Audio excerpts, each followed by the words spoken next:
2022 foi para mim e certamente para muitas outras pessoas um ano de várias aprendizagens exponenciadas pelos muitos fatores externos que, pelo menos, o pessoal da minha geração nunca pensou vivenciar. Tivemos a guerra, a desvalorização do euro, sentimos os efeitos da inflação, seguidos de uma consequente crise, resultando num mercado em queda. No meio disto tudo, houve 7 principais lições que me ficaram para a vida e que vou partilhar convosco porquê.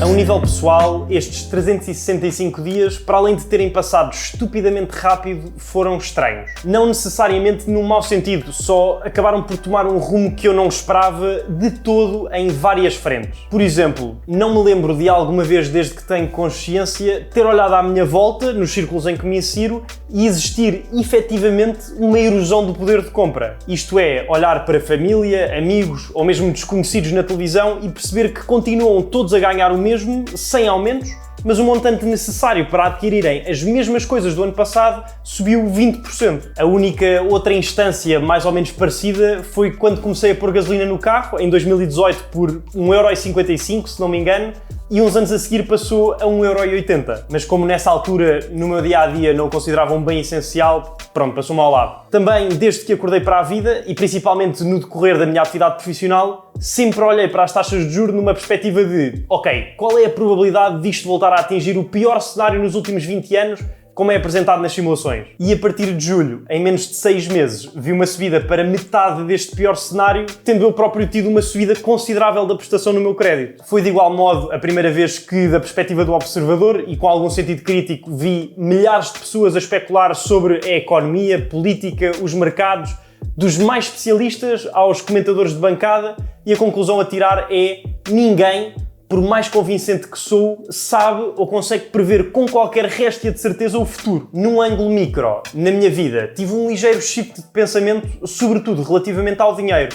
Como o gasto e como o ganho, à forma como passo e com quem passo o meu tempo e a maneira como relaciono estas duas variáveis. A novidade aqui foi introduzir mais 2 aspectos nunca considerados em anos precedentes nos meus processos de decisão e raciocínio. A minha energia e o meu bem-estar, tanto no curto como no longo prazo. Mas claro, porquê é que haveriam de querer saber isto? Porque foi precisamente esta conjuntura, tanto de envolvente como pessoal, que me fez refletir e conseguir apurar estas 7 lições de que vamos falar a seguir. Algumas implementadas inconscientemente e que, por consequência, tornaram o ano passado um dos melhores da minha vida, a um nível financeiro e não só. Outras que agora, olhando para trás, devia ter aplicado e a probabilidade de exponenciarem ainda mais estes resultados era imensa. Se pesquisarmos na net algo do género conceitos mais básicos sobre finanças pessoais que precisamos de dominar para não cairmos em buracos, ou mesmo em vídeos meus passados, salta-nos logo à vista a importância do budgeting e da contabilização das nossas receitas e despesas. Temos de saber quanto está a entrar no nosso bolso, quanto está a sair, perceber como é que podemos otimizar as coisas, onde é que podemos ir buscar mais, para onde é que podia estar a sair menos. No fundo, aumentar o nosso grau de poupança tendo em vista potenciais investimentos e a geração de subsequentes rendimentos. E claro, se estamos a falar de investimentos e de cumprir com os básicos, temos de falar sobre a Trading 212, o patrocinador deste vídeo,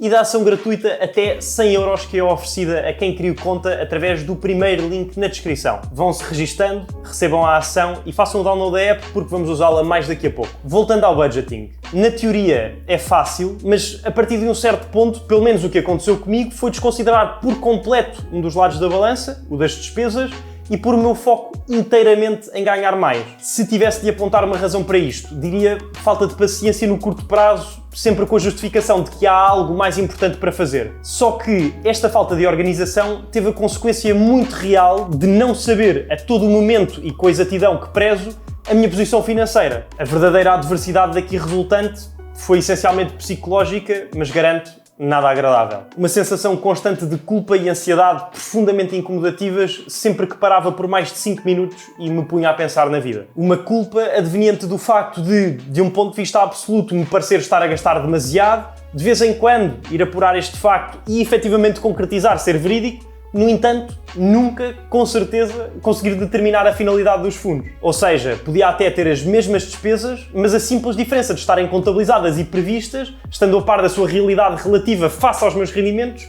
Sinto que na minha cabeça tudo estaria justificado e não existiria pressão nenhuma. Tudo por falta de paciência. Isto foi um exemplo meu muito particular, mas podemos extrapolar as conclusões para várias outras ocorrências. De modo que a primeira lição que tirei foi: não interessa o quão aborrecida e básica é uma tarefa, se a sua execução é relevante para um plano macro que definimos e é necessária para atingirmos um propósito delineado, temos de ter a disciplina para fazer o que for preciso, sem desculpas. Quando comecei a interessar-me por todo este mundo do dinheiro, a par dos básicos que acabei de mencionar, havia uma cultura intrínseca de frugalidade a ser transmitida. Então imagino que, como eu, a maior parte das pessoas tenha interpretado que é necessária esta mentalidade para existir uma boa gestão do dinheiro e, ainda mais que isso, uma boa relação com ele. A regra partilhada era poupar o máximo possível, ainda que isso possa significar mal-estar ou pior-estar. Ao longo destes últimos anos fui percebendo que, pessoalmente, não me faz sentido diminuir ao máximo as minhas despesas, deixar de ir ao cinema de vez em quando ou ir viver para uma casa partilhada com mais 20 pessoas,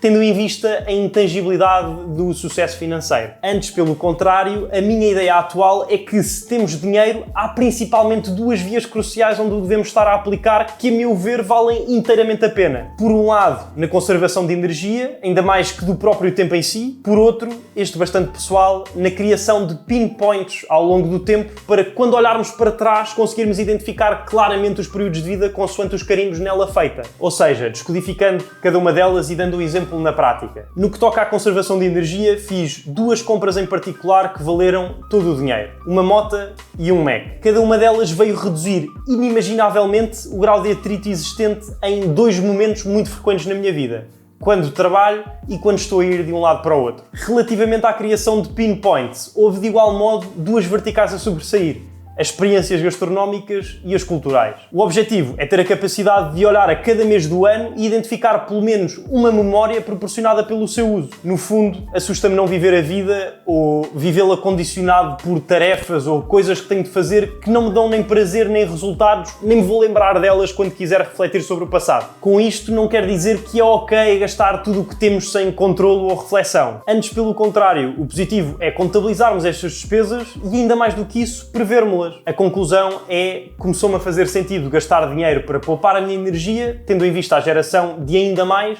e para viver uma vida digna de ser lembrada. Claro, sem nunca pôr em risco a minha saúde financeira no curto prazo e os meus objetivos no longo prazo. Tão fácil como gastar dinheiro, porque sabe bem, é dizermos sim a tudo. Sim a nós próprios, sim ao nosso círculo, sim a novos desafios, sim, sim, sim. O problema é quando este excesso de sims faz com que os que estão mais alinhados com o nosso propósito fiquem para trás, simplesmente porque é impossível fazer tudo. Todos temos 24 horas num dia, e se contabilizarmos 8 a dormir, 2 a comer, uma em rituais de despertar e deitar, uma em movimento, são 12 horas disponíveis para fazer qualquer coisa se formos o mais eficientes possível.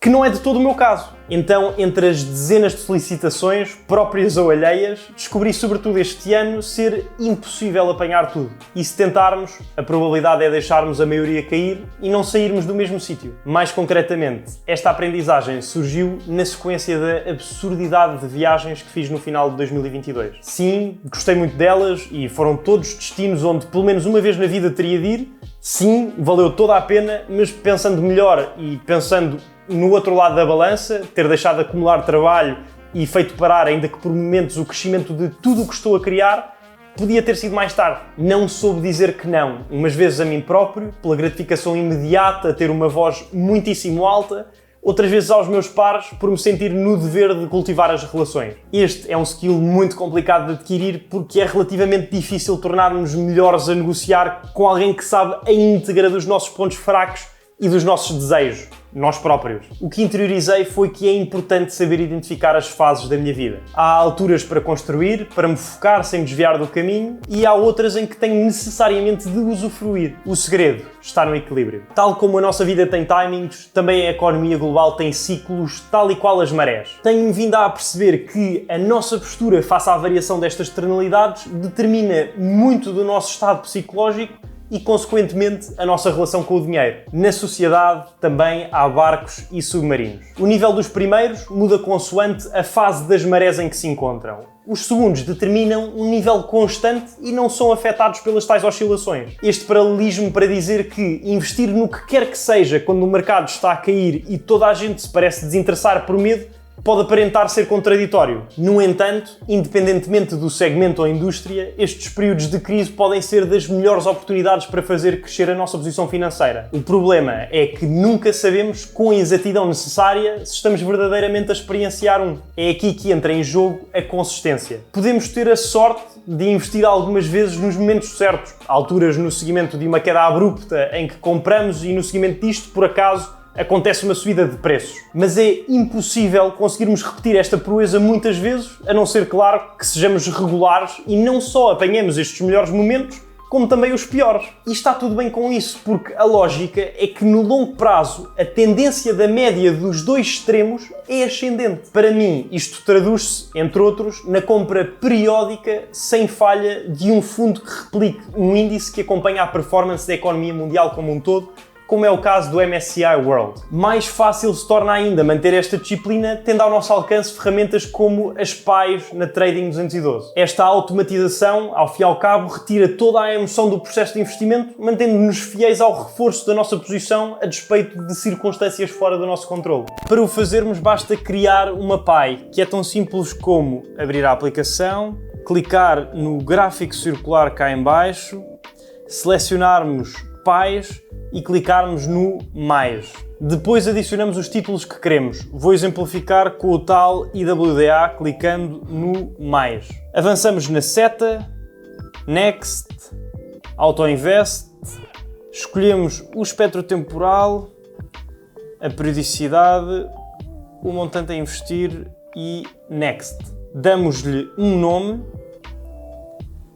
e está constituída a nossa aplicação automática. Isto, claro, depois de criarem conta através do primeiro link na descrição e receberem a ação gratuita até 100 € que a Trading 212 oferece. Perder poder de compra e haver uma grande erosão das nossas poupanças face àquilo que elas agora nos conseguem adquirir devido à rompante inflação dos últimos anos não creio ser novidade para ninguém a esta altura do campeonato. De modo que convém percebermos quais as alternativas à nossa disposição para não sermos alvo deste inevitável fenómeno económico, nomeadamente quais os ativos que tendem a preservar da melhor maneira o seu valor. Falo de carros clássicos, relógios de luxo, peças de arte únicas, cartas de coleção, ténis de marca, há mesmo um universo de pequenos nichos onde temos a possibilidade de preservar dinheiro. A razão-chave para isto é o facto de não haver uma grande correlação com os investimentos mais tradicionais, maioritariamente porque não são influenciados pelos mesmos fatores económicos e de mercado. Há uma míriade de motores nestas indústrias alternativas, nomeadamente a raridade dos bens em causa, a sua importância na cultura, nada dependentes do estado macroeconómico em que nos encontramos a um dado momento. Este ano molhei os pés no segmento dos relógios